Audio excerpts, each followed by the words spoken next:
Hey, welcome back. I'm Carissa. And if you're new here, I'm going into my third year of flower farming in the coming spring. But that is starting now. So I've already placed my seed order. I've already received it. I made a video of that. If you're interested, I will link it in the description. But as I was placing my order, what I did and what I typically have done in the past few years, I save all of my used seed packets. It helps me to remember what variety, obviously, I grew, but it also gives me a good physical file of all the plants that I grew, and I find that incredibly useful. So before I placed my order for this coming year, I looked through all of my seed packets and I really gave them the hard look, and I decided which ones were good and which ones were not. And that was only my second year growing, so obviously my experience can change and things, our seasons are different, weather can change, patterns, pest pressures, and all of those things can change. So typically I like to give my plants at least a couple years to trial them out and see if they're for me. But some of them didn't make the cut. So I've got my list of ones that I loved, a few honorable mentions, maybe some mixed review choices. I think I've got 3 of those. And then I've got some that I definitely will not grow again. So most of my seeds I buy from Johnny's Seeds. I have a few left over from my floret order a couple years ago. Those are great quality. I've used Select Seeds, Stems Flower Farm. Locally, I can pick some up at our stores. Usually the Mackenzie brand is what's found locally. And I think that is the majority of the seed companies I use. There's a few other ones, Pacific Northwest Series, West Coast Seeds, those types of ones too. But the majority are from Johnny's, Stems, Select, and that's about it. So starting first, I have my perennials, and these I love. If you've watched my other videos, I've shared that perennials just hold the fort. They are just workhorses. They obviously bloom only usually 2, maybe 2 flushes per season. But I think they're still worth space in my garden, and I will always grow perennial cut flowers. So some of the ones I grew this year that were my favorites, and most of them bloomed this year, which is very helpful to know as well. Okay, so my first perennial that I loved was Feverfew, and I honestly probably have every single variety of Feverfew. It is just one of my favorites. So the one I have here is Magic Lime Green, but I know I've done the Tetra White, Virgo, single variety. I think I've grown almost them all. Snowball. Anyway, I love them. I love them. I hope they reseed. I hope they come back, which usually the single variety does come back for me. And yeah, that's a first year bloomer, which is great. And then Yarrow. Yarrow is an amazing perennial. It's drought resistant, so I can plant it sort of anywhere. I'm not really fussed about it too much. It's deer resistant, and it's just stunning. It just adds a really delicate look to your bouquets. So I've done Colorado before, summer pastels, common white variety. That one grows native here, so I've got that one growing. Flower Burst Red, that's a little bit more vibrant. I haven't had blooms from this one yet. I planted it last fall, so hopefully this year I will have blooms on it. Okay, a couple more perennials that I love. Fama Deep Blue and Fama White, and those are scabiosas, the perennial type of scabiosas. And these were first year flowering for me, which I was super, super excited about. Sometimes you have to wait, like echinacea, you have to wait a couple years, at least for me, to get it established and get blooms off of it. But the Fama series from Scabiosa were beautiful, and I love them. The pink one also was great. I had the pink perennial Scabiosa. It just, I don't know, strong as the white and the blue. I definitely gravitated to those more than the pink. I would love to grow the pink again, and it's a perennial, so it'll probably come back. It just wasn't as great as the blue and the white, for me at least. All right, and now I have some Rudbeckias. So these were first year flowering for me as well. I have the Rudbeckia Goldstrum, and it was beautiful. Sort of, not the most rare flower that you would see, more of like a filler because it's just not as spectacular as some of the flowers we can grow. But it definitely added a lot to my bouquets and gave me a ton to cut off of. I just had a few plants in my cottage garden in front of my flower shed, and it just produced amazing amounts of blooms. And then I also grew Triloba, which if you've seen it, it's sort of like a branching, little smaller, more delicate flower type growing, and it was beautiful as well. That one actually was more of a filler than the actual Goldstrum, because they're smaller and a little bit more of a spray look, if you want to call it that. But both of them were great, and I loved both of them. The next perennial that I loved, first flowering as well, was Gloriosa Daisy. And this one looks a lot like Rudbeckia. It just has more of a brown center. And I really enjoyed this one too. It worked really well with Maximilian Perennial Sunflower, which is coming up. And actually sunflowers, all sunflowers, it looked really, really nice with. And that brown was just beautiful. So like I said, Maximilian Perennial Sunflower. So this is a softer yellow than a Rudbeckia and a little bit more usable. And the bloom stalks were so tall, and then multiple blooms with additional great stem length. It was just so usable. I could get, I don't know, maybe five cuts off one branch. And it was just a really, really nice plant to have in the garden. But also, it was a later bloomer, so it took a while. I think it was August when it started to bloom for me first year. It'll be interesting to see what it does next year. But yeah, I had to wait a little bit for this one to bloom, but it was definitely worth the wait, and I love this plant. Okay, so this one is a foliage for your bouquets, and it's called Artemisia Wormwood.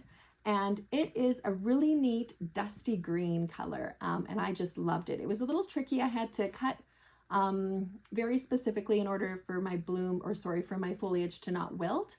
But once I figured that out, I think I just cut lower and maybe a little bit more of a woody stem, because a single leaf was just going to wilt. But these were really beautiful, and a nice sort of ruffled texture, and like I said, dusty green.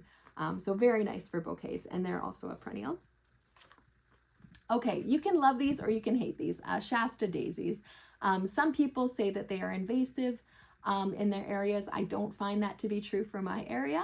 I know there is another wild daisy variety that might take over your garden, but Shasta daisies don't seem to do that for me.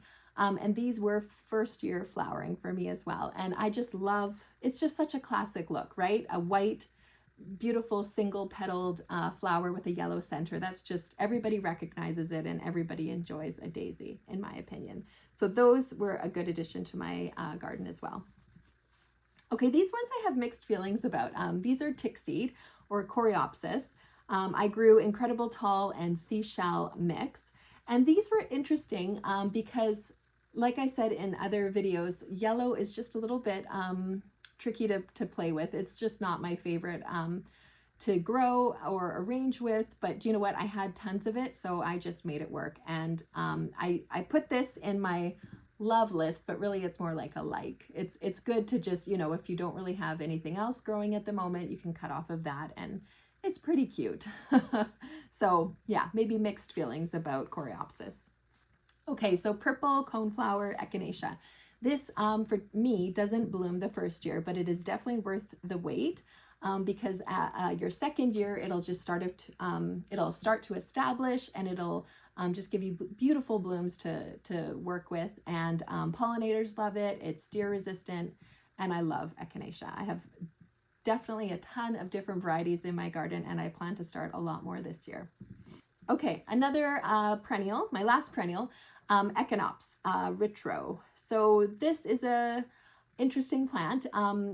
It's a textured plant. I'll just say it like that. If you've never seen it, it's just sort of a globe, spiky blue. And it's just, yeah, it's an interesting texture to add to your bouquets. So this one, unfortunately, it didn't flower that much for me. And when it did, my stems were too short, so I just left it on the plant and let it do its thing. It also is deer resistant, which I love. And it is an interesting plant, I'll say again. I look forward to using it next year once I get sort of longer stems from it. But it's, yeah, it'll add some unique qualities to my future bouquets. Okay, so that was it for my perennials, and those are just perennials that I grew from seed last year. So there are a ton more that I could talk about, but I don't have enough time to do that, maybe in future videos. Okay, now on to the annuals that I loved for cut flower production. Okay, foxglove obviously is an amazing plant. The only downside with foxglove is you have to wait, 2 years, right? It's a biennial. So I did plant this my first year, and then by the second year, obviously this last summer, it was blooming and it was just beautiful. It's toxic, so you have to let your customers know. I've never heard of any animals sort of getting into it, so that's not a concern, but definitely let your customers know that you are including foxglove and that it is toxic if you are including it. So that was a good one for me, foxglove. I love it. And last fall, I planted a ton of seeds. So I'm hoping that they come up this spring and bloom for me because they do bloom quite early, which I also loved about them.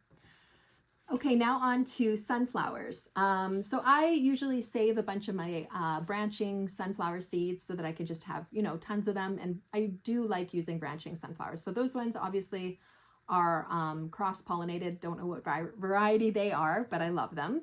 But I do like to grow some of the Pro-Cut series just to get a little bit more of a elevated sunflower once in a while.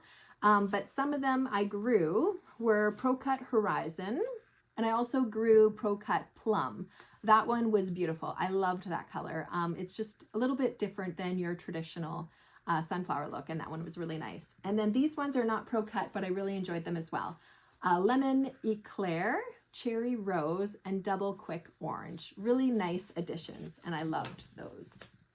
Okay, some of the snapdragons that I grew. It's funny, the first year I grew snapdragons, we hadn't finished our deer fence, so they jumped in, and it was a little bit sad that they ate all of my snapdragons, but that's okay. This year I got quite a lot of them. So one of my favorites was Black Prince. The stems on these weren't as long as I would have loved, but the color was just beautiful. I really, really enjoyed the color on the Black Prince. And then I grew a few more varieties. I wish I had 2 beds. I had one 4x8 bed of snapdragons, and I wish I had at least another bed. I'm making a mental note for next spring to definitely devote 2 beds to snapdragons.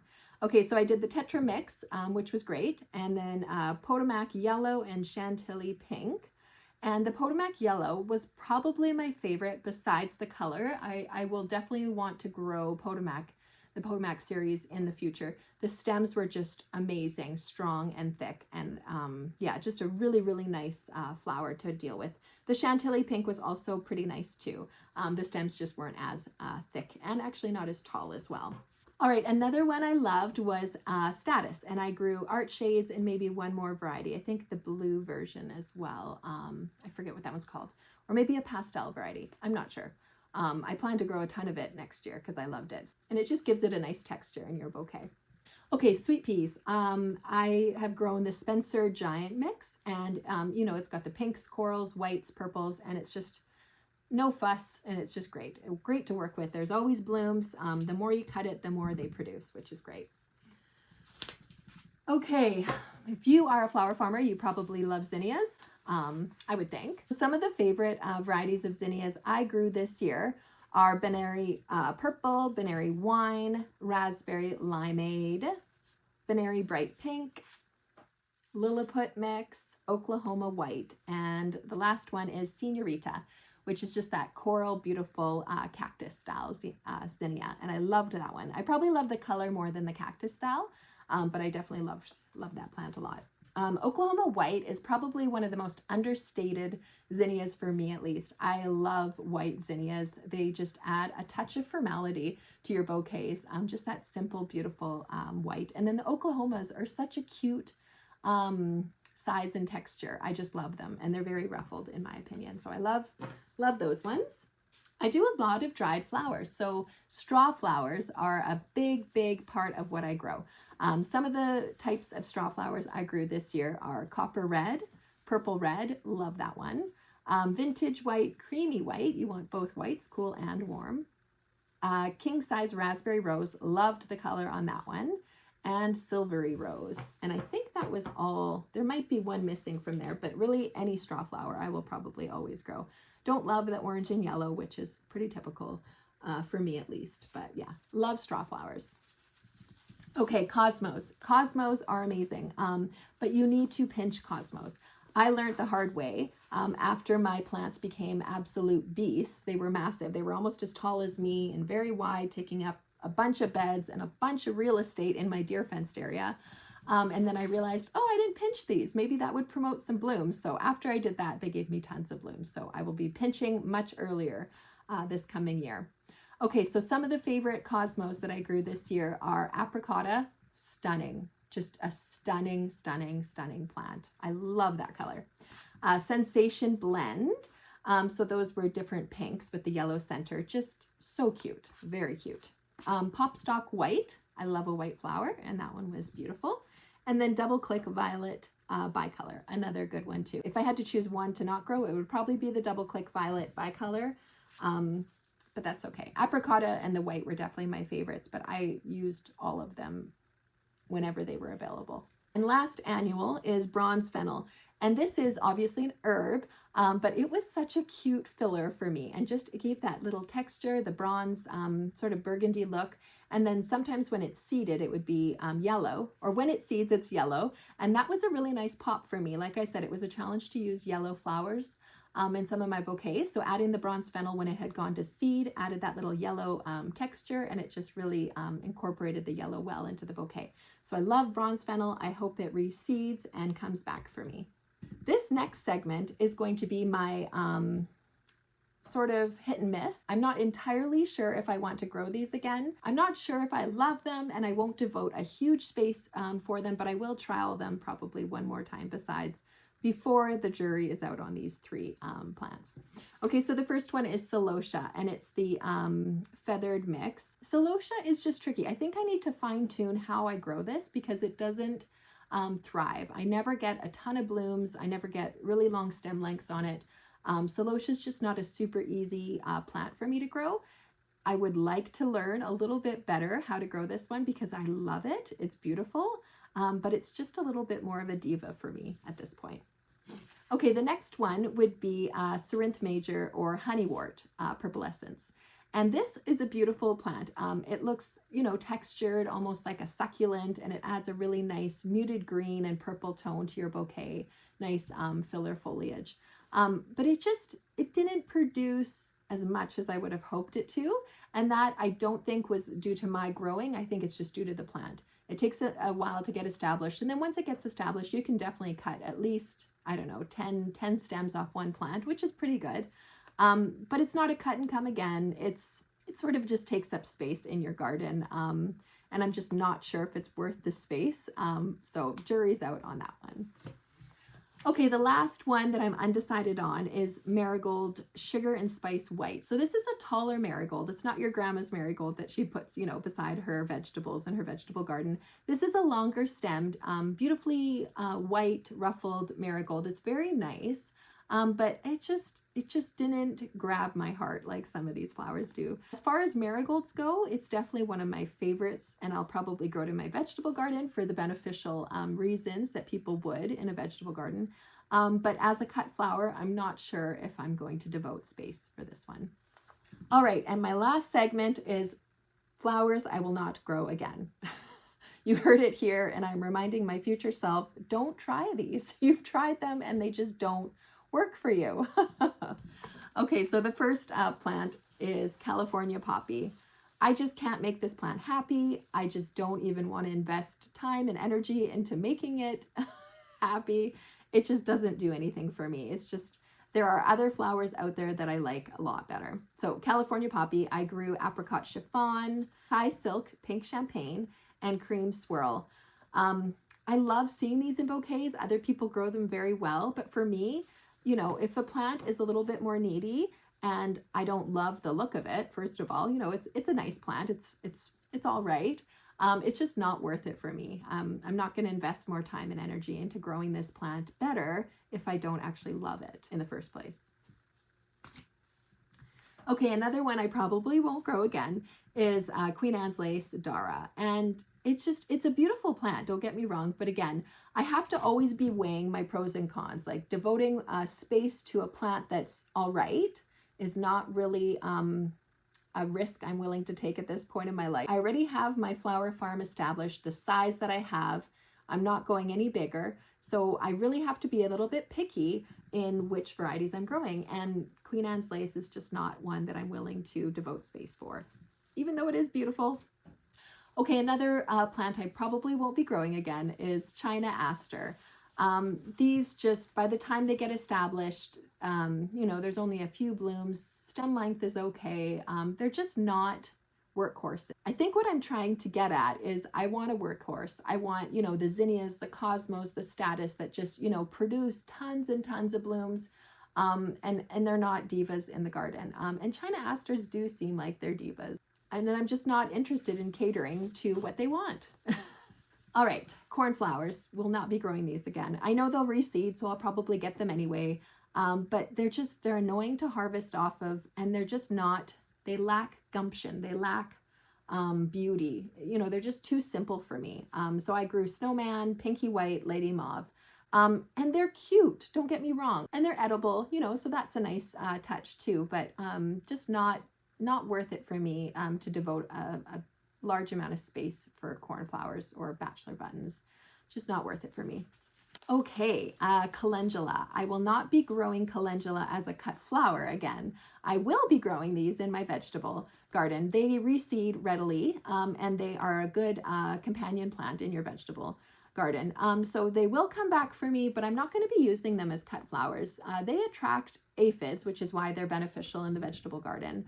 But also it's the sticky stems. I just don't love that. It's just not my favorite. And the blooms are, you know, they're pretty, but they're not stunning, you know? So back to the weighing of the pro and cons, it's just, you know, the simplicity of them, the common look that they have, and then the sticky stems and aphids, it just makes it not a cut flower that I want to be growing again. Okay, so I love zinnias, but this zinnia I do not love, and I will not be growing it again. Persian carpet. It just looked way too common, way too weedy. You know, the brown and the yellow. It produced tons of stems for me. That wasn't a problem. The blooms were a little bit smaller than your typical zinnia, but I just didn't love the color. Didn't really love working with them, so won't be growing those again. All right, last one is Cosmo Bright Lights. So I love Cosmos, but the Bright Lights, it just looked sort of like a calendula, sort of a little bit basic, not worth devoting a space to for me in my next garden. All right, so those are the varieties that I love, that I'm sort of unsure about, and then the ones that I hate. It's a little bit tough to make those decisions, but like I said, I've got a devoted space of deer fencing, and I have to be picky. At this point, I have to decide what works best and what I'm going to be growing again. And I do realize all of this is very relative. All of us live in totally different climates, and my suggestion would just be to grow things, trial them out, give them a year or two, maybe even 3, see what works, see what doesn't. But honestly, I want an easy plant that's cut, come again, and that just loves its life, so that I don't have to keep, you know, encouraging it and giving it, you know, mental talks every other day to kind of keep going. I hope this was helpful before you place your seed order, and best of luck growing in the coming 2024 year. Thank you for watching, and I will see you next time. Bye.